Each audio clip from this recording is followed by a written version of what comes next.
Hello, you wonderful people, and welcome to another episode of Not Too Comic Book. This being a show where we talk about TV shows that are adaptations of comic books. For today's episode, I'm going to talk about the season finale of The Flash. A fantastic season finale. There's so many things that we need to break down about this episode, so let's get right into it. I was actually scared because obviously the dagger's flying forward, and it's like they're about to destroy it with the mirror gun, but then lo and behold, Ralph steps inside. I was like, oh, dude, what the hell is about to happen to him? Is he about to disappear? Like, what's going to happen? It mirrored a lot of his cells, so his body got all types of messed up because they still weren't clear why he did that. I was actually surprised it went down like that. I was like, holy crap. And then lo and behold, Sherlock, it's like he figured out the greatest mystery of all. Like, and I kind of pieced it together myself, but it was like, dude, that's incredible. And that shows you how smart Ralph is too, that he is actually really good at figuring stuff out. The fact is that like the dagger's destroyed present day. It's the only thing that's keeping Eobard locked up. It's dampening his powers in the future. Like I said, it's just so interesting that they would use that to dampen his powers. So I guess they knew about Cicada and everything in the future. So it's like, well, this dagger's still here. So why not utilize it to lock up one of the most dangerous metahumans in existence, that being Eobard. I mean, he's been locked up for the past 15 years. That's crazy. So now they're in that situation of like, okay, so what do? Cicada's out there with her dagger and everything. So how do we stop her? Because if we stop her by destroying a dagger, we basically save Eobard. So what are we going to do? But it's like, no matter what the circumstances are, we have to save everyone. And you have to save these metahumans that are in danger right now. Thawne's kind of an issue for another time then. And obviously, like, Nora is blaming herself because for her, it's like, with everything being as it is, because she's like, I played into Thawne's hand. I thought he was helping me. I thought this was all about saving Dad, but it was a long-winded plan to save himself. And the fact is, Nora's blaming herself, but Barry's like, you're just like me. You're trusting, and when things kind of fall apart, you heavily blame yourself. It's like, the fact of the matter is you made a mistake, but the fact of the matter is, what type of hero are you going to be? Are you going to be the type of hero that lives with the consequences, or the one who does the do-overs over and over again to try and make up for that mistake? And that's a hard lesson Barry's had to learn multiple times. Like, he's always, trying to change mistakes that he made, but, and that was a lesson he was trying to instill in Nora, and it's sad that, especially because Nora put so much trust in him, because he was like the closest thing to a mentor and father figure that she had, so... Also, it seems like I might have been wrong about that, because I just assumed, because of the whole time spirit situation, that Cicada, Grace was working with Eobard, but it doesn't seem like that at all. I guess it's like, oh, here's the time spirit. It's most likely locked up in the Flash Museum or whatever, Star Labs. So it's like she probably just broke in there and knew about it and utilized it. Because it never came up that there was actually a connection between Eobard and her, so I guess she just stumbled across it on her own. She just knew it was there, so... And now her plan was to basically go back into the time of the particle accelerator. That way, the moment all the metahumans are born, she can release the virus and kill everyone. So that's sucking. But I do like that they were able to track down Grace. And the thing is, I thought was kind of neat was like, Nora's like, I got the plan that's going to lead to us stopping Grace while also making sure that Eobard never gets free, because we capture her, basically erase her from the timeline, but make it so that the dagger's still in place so that he never gets free in the future. And I love that Cecile is their like detector and everything, and it's like, so what do I say to young Grace to convince her to take the cure? And it's like, you know what to say. And I love her being like, cut the sentimental bull crap. It sounds like something from a Hallmark card. And I love Frost being like, amen, sister, or something like that. I'm with you, sister, and I love that. And she's like, oh, I guess Grace is nearby. So Nora was able to convince Grace. I thought that was kind of a nice scene too, because it comes full circle with Nora being the child of the situation, and Grace being the original Cicada, Orland's child. Like, it's nice full circle rotation of like her being there to try and help Grace. And it's kind of interesting too, because obviously Grace has those two warring sides. There's Cicada representing all her hate and anger, and then there's Orland representing the uncle that she knew and cared about. So she was kind of torn between those two sides, and Nora's there trying to say, like, listen to this side of you. Like, that side, don't listen. Like, this is who your uncle would be. Like, this is who he was when he took the cure, and that's what he wanted for you.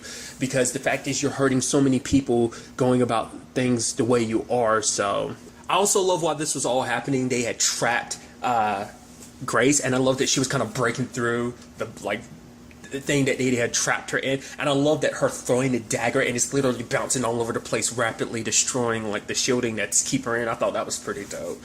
But luckily they were able to convince Grace to take the cure, but sadly, because she was still kind of like, the shard in her head was still a part of the dagger, the dark matter in it overwrote the cure, and so she ended up still maintaining herself, and lo and behold, future Grace is still there.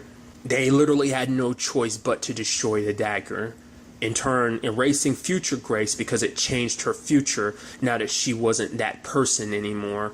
Along with the dagger being destroyed, it also meant that Eobard was free in the future. And I love that moment of Eobard, like, you know, just getting free and everything. And just like, I love the moment, just like that energy's coming to like kill him, and then his eyes go red. I'm like, it's those powerful villain moments like that. And then he gets free and he's like, I'm sorry to tell you all, but you're all dead. It proceeds to kill everyone, especially the guard that tortured him. But then like that moment of him about to summon his suit, and then Nora reversing time, like, I was like, oh, that's so good, because it's like time kind of froze. I was like, wait, what? And then she reversed time, and then Barry and Nora are there, and he's bringing up his whole master plan. It's crazy the layers upon this plan, because it all started with Nora blurting out Cicada's name all those years ago when they went, you know, obviously earlier this season, but years ago when Eobard was talking to them when they needed to know how to siphon, you know, dark matter out of, you know, someone, their original solution to trying to defeat Cicada. And it's like, because of that one moment, his plan began enacting. And the moment he found out, like, oh, I'm stuck with Cicada's dagger, that's when he came up with all this. He knew that he could trust, all he had to do was get Nora's trust in the long run. So, and I love them both, like, chasing after him. I was like, oh, speedster stuff is always so cool. Him splitting in two, them splitting after him, racing across the city, and then like that was a pretty dope move of like they're both running at different odds, and then like one Eobard jumps, the other slides, and kind of knocks both Nora and Barry out. But luckily for them, they're not alone. I love Eobard's like evil line of like, I am the only speedster who knows how to manipulate the timeline to get what I want. Because and that's always like the sucky thing, that he does always get what he wants. It's not fair. Barry tries to reverse time and just things don't always work out. There's always consequences, but Eobard, because he's a villain, he doesn't care about the consequences. He's found a way around them, and obviously that will ultimately come back to screw him over. Kind of already has, but still, it always feels like he's winning because there's always so many moves ahead. Even this far into the future, he's mapped out so many different things like that, you know? But he ultimately faces off against Team Flash. It's interesting because I didn't even think about this. This is actually the first time he's ever been face to face with the team since season 1.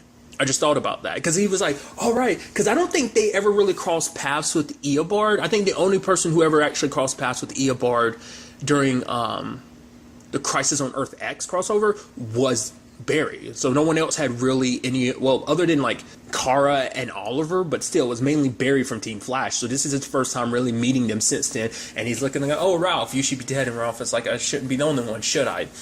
And then Cisco, he's like, if it wasn't for me, you would have never become extraordinary. He's like, I'm sorry about the whole killing you at one timeline thing, but it's like, you would have never become the extraordinary person you are if it wasn't for me. But it's like, I don't need my powers to be extraordinary. There's also the Frost situation, because he's from the future and everything. He probably already knew all about Caitlin because he sees her and he goes, Frost. It's like, yeah. And even seeing Iris. But I do love it that, you know, Team Flash all together performing the sickest combo of, you know, opening a breach. He's coming out the other one. Frost hits him. They push him through another breach. He's coming down. Ralph hits him with his hand turned into a hammer. Like Iris had blasted him. And then like Barry and Nora run through a breach. He opens up another, Vibe opens another one, and then they like super speed punch him. I'm like, just to finish it off like that, it's like the ultimate Team Flash combo. It was so freaking sick. And then you have Nora about ready to kill him, but then it's like, nope, she starts disappearing because they created a new timeline, and that Nora is, you know, And the new timeline is starting to set in, so she's starting to vanish. Once again, Eobard should have been long since dead since season 1, yet he's still around and kicking, and they end up losing their daughter because of it. I wonder, is that how he's managed to survive this entire time, was the negative speed force? Because it's like, it's the one place that can protect you from all the timeline changes and stuff like that. I mean, he's found ways around it on multiple different occasions, but I guess once you fully embrace the negative time, the negative speed force, it protects you, because like time doesn't catch up to you. So I guess that's kind of their explanation for why he survived all this time, you know. But nevertheless, and now they're in that situation of, well, what do we do? And it's like, okay, you better run her to the speed force as fast as you can, Barry, to the negative speed force, because it's the only place she'll be safe. And he's like, the fact of the matter is, I want her safe too, because yes, I have to sacrifice her to make sure I go free, but the fact of the matter is, I've kind of grown fond of her. She's taught me what it's like to have a daughter. And it's like, you know, it pisses Barry off. Like, shut your damn mouth. Like, you've manipulated my daughter and you put her in this situation, and they try to run to the negative speed force. I love his line too of, see you in our next crisis. And he manages to get away. Ben Barry's trying to run her to it. Nora's going to, but she doesn't want to go, because for her it's like going into the negative speed force would mean becoming everything that Thawne is, and she doesn't want that. She wants to be who she is. She wants to be a hero who lives with the consequences. It's like, this is my mistake and this is my way of accepting it. But it's like, you know, you seen Iris and Barry break down like that. It's like, no, we can save you. We'll find a way around it. It's like, no, this is the way it has to be. And literally holding her in their arms as she disappears. It's like, I ain't gonna lie to you. It's one of 2 times I cried. I cried at the end and I cried at that moment, dude. That broke me. It's like, that's so unfair. You know, because there was a part of me that was kind of hoping that Nora, obviously everything that she learned, she gets to go back to the future potential. I mean, to be fair, I guess this was always a possibility, because the moment she saves Barry, she would, this version of her would technically, I guess, disappear, because the timeline she's from no longer exists. But I guess the whole thing of like, well, maybe because she was in the past, she would have been safe from that. But I still feel like it would have, yeah, because just like it caught up with Grace, future Grace, it would have caught up to her eventually. But I think it was always a possibility. But I guess for her, she thought like if she just ran back to the past, it's like the past would change and she'd still be the same Nora. So, and being able to keep everything that she learned, and she'd be able to go there and be like, oh wow, there's this new life. Kind of like Barry had to relearn all the new changes after he created Flashpoint, you know. So I think that was kind of where you, at the very least, were hoping things would go. But I guess ultimately, when you actually think about it, maybe this is the way things were always going to end up. It's just, I mean, to be fair, this is more so because of Eobard. And is it because, you know, it's more heartbreaking because it's like they literally lost their child. Yeah, they could meet her again, but it's still just like no parent should have to be in that position when you lose your child like that in the most effed up way of them literally disappearing from time. It's not like they just died. They no longer exist, and that's heartbreaking, you know? And then on top of all of that, you know, because, you know, for Barry, it just keeps happening. He lost his mom. He lost his dad. You know, he nearly lost Iris, and now it's a situation of he lost their daughter, and it's just heartbreaking. But when it's all said and done, I thought it was beautiful the moment him and Iris shared, you know, because it's like, even with this whole situation, it doesn't feel like a loss because they're proud of who she was. She was going to be my legacy. She was my legacy all along. The fact is that, you know, and he's like, that's how I want to be remembered, a part of this great family that we've built. And the fact is that, you know, a good man, a loving husband, you know, a good father. And she's like, Iris is like, you're already all of those things. And Nora knew that. And it's heartbreaking. And especially at the end, you know, when they get that final message from Nora too, it's like, oh, stop breaking my heart, dude. I was thinking like maybe something's going to happen and Barry's not out of no longer in the picture, but like maybe Nora has to stay in the past to help, you know, be there, you know, since the city might not have a Flash anymore. That's what I was thinking, another route of how things could potentially go, but I didn't expect things to go this way. But even Nora's like, I wouldn't change anything, you know, becoming the hero that her parents helped her become, you know, and making hero choices like that, willing to make a sacrifice like that, you know, because it's like, once again, living with your mistake, living with the consequences. And she's like, I'm sorry, I'm sad I won't be there to kind of experience the new chapters with you, but I'll always be there with you guys. I will always love you, you know? And it's like, ah! And there are so many new chapters, because obviously Joe is becoming the captain, at CCPD because Singh is becoming mayor. And he's like, oh, you've already got plenty of help. Ain't that right, Flash? And Barry's like, oh, he's like, Barry, come on. I'm a detective too. And it's like, how long has Singh known? Has he known the entire time? I'm kind of leaning towards he probably figured it out sometime last season or this season potentially. It's kind of where my mindset is at it. But maybe he's known a lot longer and he's always just played a little coy. Because I would think that would have probably given Barry a little more lax during the whole DeVoe situation. But maybe it's a situation of he has known for a long time, but he didn't want to like let Barry know that he's known. I'm assuming more recently he's figured out, but still. A lot of changes in that regard, which I kind of felt like the whole Joe thing going forward. So I thought that, but that's still pretty neat. So I wonder would this situation end up with Ralph back working with CCPD. I mean, I think he's comfortable being, a PI. There's even that thing at the end where he looks at the case file and was it like Dearborn? I'm sure that's like a huge reference to something that I'm just not exactly sure of, but. Because Sherlock had passed the mantle off to him because it's like, yeah, we captured Cicada. The fact of the matter is because of Nora's sacrifice, so many metahumans were saved tonight. The fact of the matter is Grace now has a new future. She's going to be adopted by a new family. Or at least they're in the process of trying to find her one. And then, but he's like, the fact that you have a great master detective in front of you, calling him adult giraffe now and kind of going on his way, to be off with Renee on, so... There is beauty that came out of this situation. It's like if it wasn't for Nora, I never would have met Renee, so I thought that was beautiful. And obviously there's the whole situation with Cisco, many different things. When Ralph was in trouble, I love that Cisco vibed and his vibe powers were used to kind of reset him essentially. I love it too. He was like, wait, can't we just blast a little Gaga? And Sherlock being like, Gaga isn't the answer to everything. And Ralph came out a little jumbled when it came to language. Luckily, that got fixed. It would have been cool if that did kind of stick around, but still. But, he ends up telling Camilla the truth. And I love that line, too, of her being like, I know I've read plenty enough comic books, so I know about the whole revealing your secret identity trope. And the fact of the matter is, I never expected you to tell me something like that. I also love, like, just the small way he showed his abilities. Opening up a little breach, throwing the coffee cup in, opening another one, and it falls in. I thought that was kind of nice. And just seeing her kind of just accepting all of him. But for him, it's like hearing what Thawne said. It's like, I don't want my power to be all there is to me. So he ends up taking the cure. It's kind of sad, too, because he's been Vi for so long, too. It's like almost killing a part of himself, And it's like, you have Caitlin being like, me and Frost are going to miss Vi. And he's like, me too. But he's scared, no longer having his powers, but he's very hopeful for the future. So you see him and Camilla. I'm assuming he's still going to be a part of Team Flash, but I don't know. Like, I don't know if, like, I think being out in the field, balancing those two sides of his life, I don't know. Like I said, I'm assuming that's just kind of him being like, oh no, like, I'm stepping away from the, the main aspect of being a part of Team Flash, but I'm always going to be a part of this team. You kind of worried about that, but at the same time, I'm like, I'm leaning more towards that than rather him being completely walking away from Team Flash. So that's where my mindset is on it, but we'll ultimately wait and see.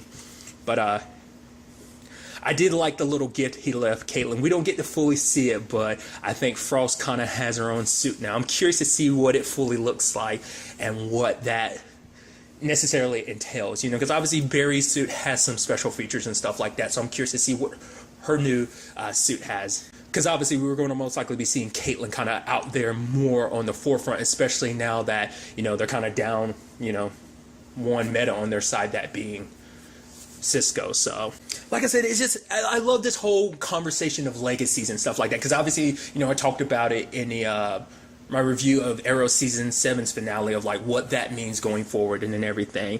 And that's a big conversation too, especially when we see the very end of the episode with like the timeline changing and it showing that Flash vanishes in Crisis in 2024 and now it shifts over to obviously the year 2019. Obviously we know with the way Arrow ended that we're setting up obviously for the Infinite Crisis on Infinite Earth. So obviously Eobard kind of alludes to it too. So it's definitely going to be interesting to see where all of this takes us going forward, especially these new changes, like, because obviously that's like the next big thing storyline wise. So I'm curious, is a lot of stuff next season going to be leading up to it, especially the beginning of the season, because we also have to think about the fact is Arrow's only going to be 10 episodes, so everything Arrowverse wise is going to be culminating together for that. Like I said, that depends on how they structure the final season of Arrow, like whether the entire season is going to be leading up to that. Does that mean only the first half of Flash is going to be leading to that, and there's going to be the consequences afterwards? It's something I alluded to during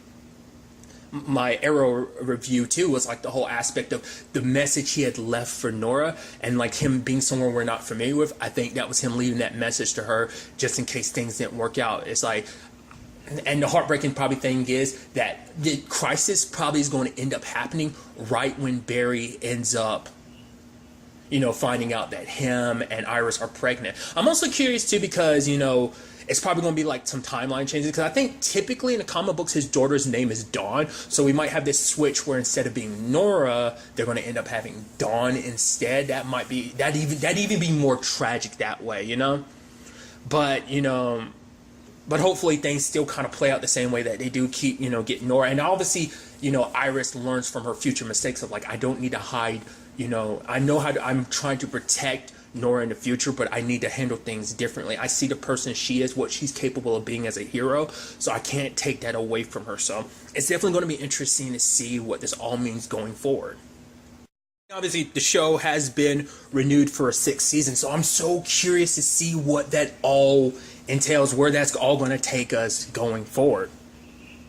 Because like I said, it's so interesting, because obviously this next crossover is like a huge thing that's going to affect the entire Arrowverse. I mean, obviously the multiverse is in danger, but like I said, like the crossovers are never usually set up to be like this huge impact of like the main overarching stories. Like I said, they have little effects here and there when you think about things, but it's never like this big thing that they're setting up to be. I mean, to be fair, it's a huge moment and everything, so I'm curious to see, because they've set that up. There's nothing else they've really set up, because you know, at least with every other previous season has been like, oh, here's something we're carrying over into the next season about like the way things could end up playing out, you know. There's usually some like open-endedness to like, I mean, that's the only open-endedness, so I feel like that's going to be a big part of Flash, especially because like, I mean, it makes sense too, because Flash is like the multiverse show. It's like where the multiverse was first introduced was on the Flash. Obviously a whole bunch of time travel was first introduced on the Flash too, so it makes sense that this would be the show where all that kind of accumulates and comes together, you know, as this big event. So like I said, it's going to be interesting to see ultimately how they structure, and you know, what new heroes and villains will get introduced to next season, especially with these new changes of like I said, Joe as captain and everything. So I'm very excited to see what the show has in store for us.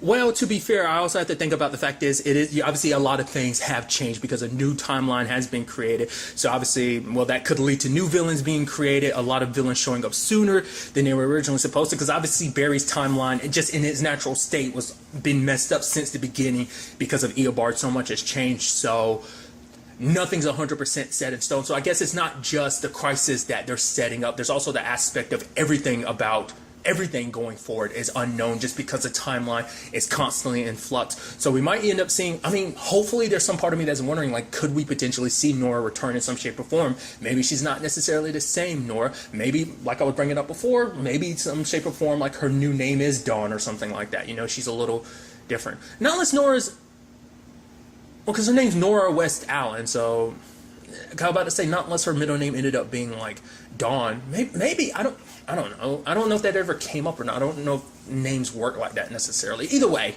so it kind of alludes to, like, obviously not just a crisis, but obviously a lot more being different. Once again, like I brought up earlier, it depends on how everything gets structured next season, with all of this, as you know, including, you know, the crossover event and everything, so, and all the different changes to the timeline. But really, that's all I wanted to talk about. Until the next time we meet, be happy, be safe, live life to the fullest, and enjoy it. Good day and goodbye.